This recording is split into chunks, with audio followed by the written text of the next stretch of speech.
Assalamualaikum warahmatullahi wabarakatuh. Hello my students grade 4.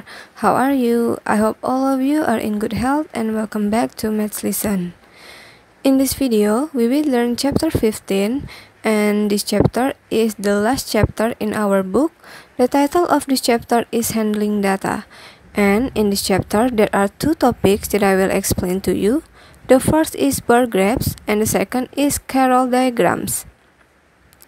The first that I will explain to you is about bar graphs atau grafik batang. A bar graph is a graphical display of data using bars of different heights. Jadi bar graphs itu adalah grafik data yang menggunakan batang untuk ketinggian yang berbeda.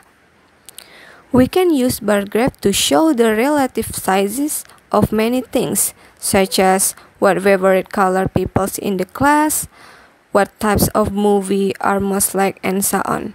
Jadi kita dapat menggunakan grafik batang untuk menunjukkan ukuran relatif dari banyak hal, seperti warna favorit murid di kelas, jenis film apa yang paling disukai, dan sebagainya.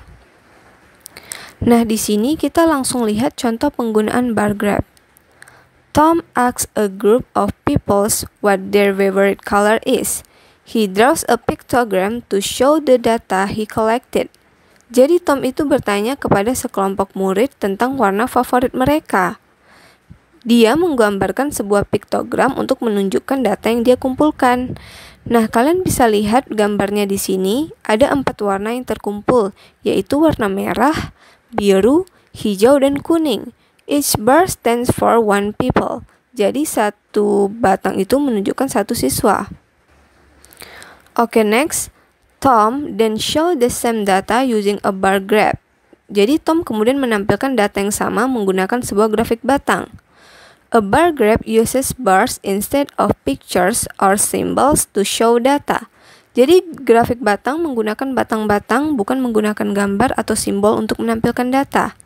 Dan inilah bar graphs dari data warna kesukaan yang Tom kumpulkan tadi. Kalian lihat pada gambar tersebut. Angka-angka yang di samping kiri tersebut adalah number of peoples. Nomor siswa diurut dari angka 1 yang paling bawah sampai angka 13 yang paling atas.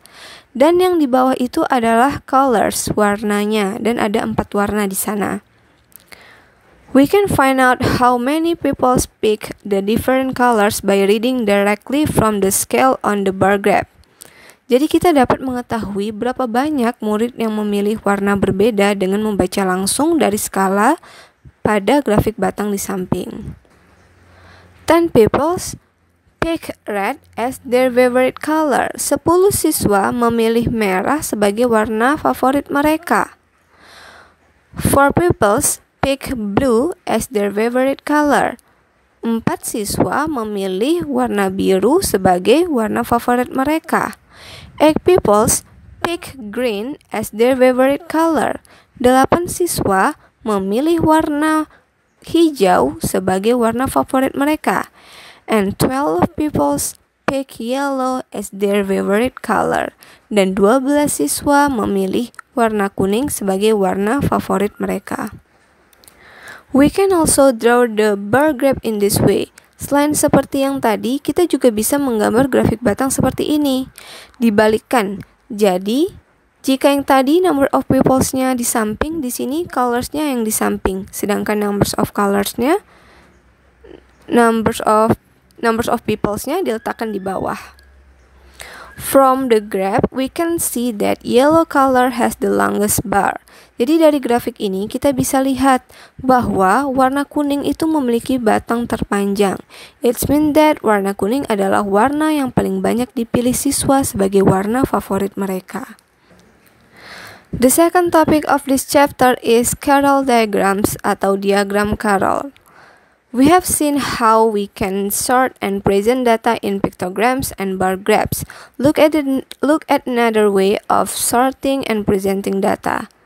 Tadi kita sudah melihat bagaimana kita dapat mengurutkan dan menyajikan data dalam piktogram dan grafik batang. Ada cara lain untuk menyortir dan menyajikan data. Look at these children. How can we sort them into different groups? Jadi lihat anak-anak pada gambar ini. Bagaimana cara kita menyortir mereka ke dalam kelompok yang berbeda. Pada gambar di sini bisa kita lihat bahwa ada 7 anak. Here is one way to sort the children. Inilah salah satu cara untuk menyortir anak-anak. Kalian bisa lihat gambar tabel di sini. The table above is a choral diagrams. Jadi tabel inilah yang disebut dengan diagram choral. A choral diagrams help us sort data is a yes or no manners. A simple choral diagrams has 2 groups. If the first group is labeled A, then the second group is usually labeled not A. Maksudnya adalah diagram choral ini membantu kita mengurutkan data dengan cara ya atau tidak. Nah, diagram choral sederhana memiliki 2 kelompok. Jika kelompok pertama diberi label A, maka kelompok yang kedua biasanya diberi label bukan A. Seperti contoh diagram choral di atas, labelnya anak laki-laki dengan bukan anak laki-laki. Okay, next. We can also present the same data in a choral diagram using numbers instead of pictures. Kita juga bisa menyajikan data yang sama dalam diagram menggunakan angka, bukan gambar, seperti ini contohnya. Boy ada 4, not a boy ada 3. Diagram ini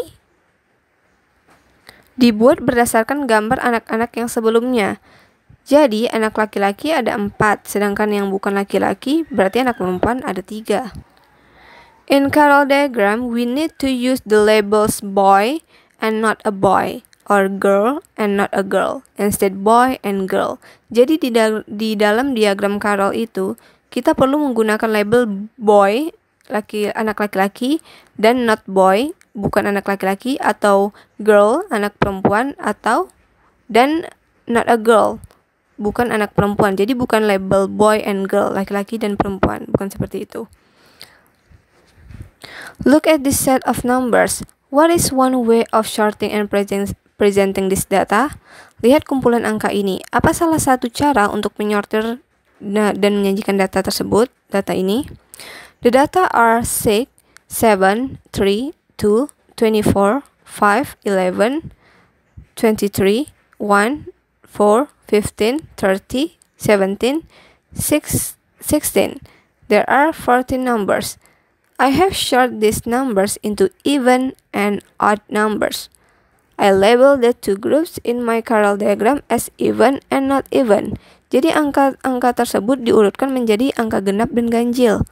Dan label untuk kedua grup di diagram choral sebagai genap dan bukan genap. Kalian bisa lihat di sini tabelnya. How many odd numbers are there in this set? Ada berapa banyak angka ganjil pada himpunan ini? Yang ditanya odd number atau angka ganjil, berarti kita hitung pada grup not even. From the choral diagrams, we can see that there are 8 odd number. Jadi berdasarkan choral diagram, kita bisa lihat bahwa ada 8 angka ganjil. Well, jadi itulah penjelasan tentang chapter 15 handling data. I hope all of you understand about the topic. See you for the next video. Thank you so much and goodbye everybody. Have a nice day.